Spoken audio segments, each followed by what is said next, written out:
میرا خیال ہے کہ اب وقت آ گیا ہے کہ اسٹیبلشمنٹ کو مائنس کرنا چاہیے سیاست سے، گورننس کے معاملات سے۔ یہ مسئلاتوں کے تحت ساری عمر اب حکومتوں نے اور سیاستدانوں نے وقت گزارا ہے۔ اب 2 سال کی مار کھانے کے بعد اور حکومت مینڈیٹ پہ اتنا بڑا ڈاکہ ڈالنے کے بعد میرا خیال ہے ہمارے پاس کوئی آپشنز کم ہی بچے ہیں، یا ہمارے سٹیکس کم ہی رہ گئے ہیں۔ ہمارے پاس کچھ اب لوز کرنے کو رہا ہی نہیں ہے۔ قید و بند ہیں، بھگت رہے ہیں، ظلم جبر وہ ہم بھگت رہے ہیں۔ آگے سے حکومت جو ہے جو کرنا چاہیں، لیکن یہ ہے کہ اوپر خدا ہے اور نیچے خلق خدا ہے۔ دونوں کی آہ جو ہے اور دونوں کی اللہ تعالیٰ کی نصرت تھی ہمارے ساتھ کہ 8 فروری کو پوری دنیا نے دیکھا کہ کیا انقلاب آیا، اور پھر خلق خدا جو ہیں وہ دیکھ رہی ہے کہ پاکستان تحریک انصاف کے ساتھ قوم کے اصلی لیڈر کے ساتھ جو ہے کیا رویہ روا رکھا گیا ہے۔ ڈونلڈ لو کا بیان جو ہے، آپ ذرا کائنڈلی اس کا جائزہ لینا۔ وہ ایک سرکاری ملازم ہیں امریکہ کی حکومت کا، اور وہ آیا ہے کانگریشنل کمیٹی کے سامنے بیان دے رہا ہے۔ اب کیا کوئی آدمی یہ توقع ان سے رکھے کہ یہ کمیٹی کو یہ بتائے گا میڈیا پریس کے سامنے کہ امریکی حکومت دنیا کے ترقی پذیر ممالک میں ریجیم چینجز کے آپریشن کرتی رہتی ہے؟ کیا وہ یہ بتاتا کہ امریکہ جو ہے دوسرے خود مختار ممالک کے اندرونی معاملات میں اس طرح کی مداخلت کرتا رہتا ہے؟ کیا وہ انہیں یہ بتاتا کہ اس ریجیم چینج کے لیے بڑے ہی مین ہتھکنڈے استعمال کیے گئے؟ اور کیا یہ بتاتا کہ 2 سال سے پاکستان میں روا رکھی گئی فرعونیت کے پیچھے بھی انہی کی حکومت کار فرما ہے؟ تو لہذا یہ ممکن ہی نہیں تھا کہ وہ سچ بولتا۔ تو لہذا اس کے اس جھوٹ کے بیانیے کا ہمارے نیریٹو پہ یا ہمارے سٹانس پہ کوئی اثر نہیں ہے۔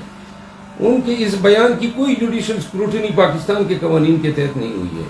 ہمیں کوئی موقع نہیں دیا کہ ڈونلڈ لو کٹہرے میں کھڑا ہو جائے اور ہم اس پہ جرا کریں، لیکن وہ حالات و واقعات سامنے پاکستان کے بیرسٹر گور صاحب نے جو بیان دیا ہے میری نظروں سے نہیں گزرا ہے، لیکن یہ ایک ایکیڈیمک بات ہے۔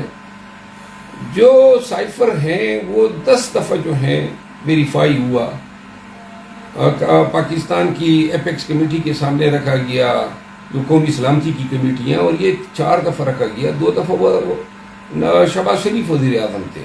اسی سائفر پہ ڈیمارش دیا گیا اور اسی سائفر کو جواز بنا کے خان کے خلاف مقدمہ 1 سال بعد درج کیا گیا۔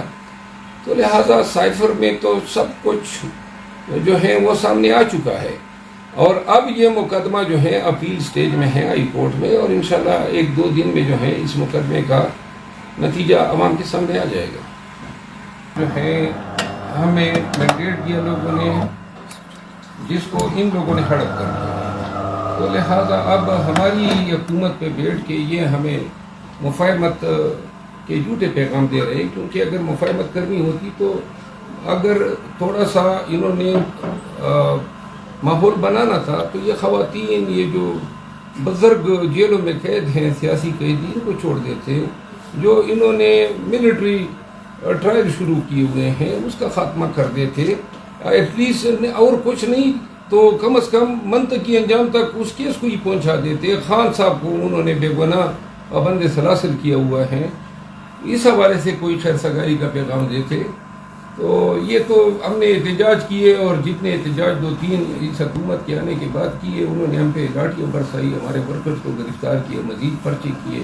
آئے دن ان کے وزراء جو ہیں وہ ایسے بیانات دیتے رہتے ہیں جو جلتی پہ تیل کا کام کر رہے ہیں۔ 23 مارچ جو ہے ہم نے اپنے تئیں منایا ہے، پاکستان تحریک انصاف نے آج خیبر پختونخوا ہاؤس میں، اور ہم نے خان کی طرف سے جو پیغام تھا وہ بھی قوم کے ساتھ شیئر کیا ہے، اور پاکستان کی یگانگت، پاکستان کی سالمیت کے لیے ہم ہر قسم کے نیشنل تقریبات اپنے تئیں کر رہے ہیں۔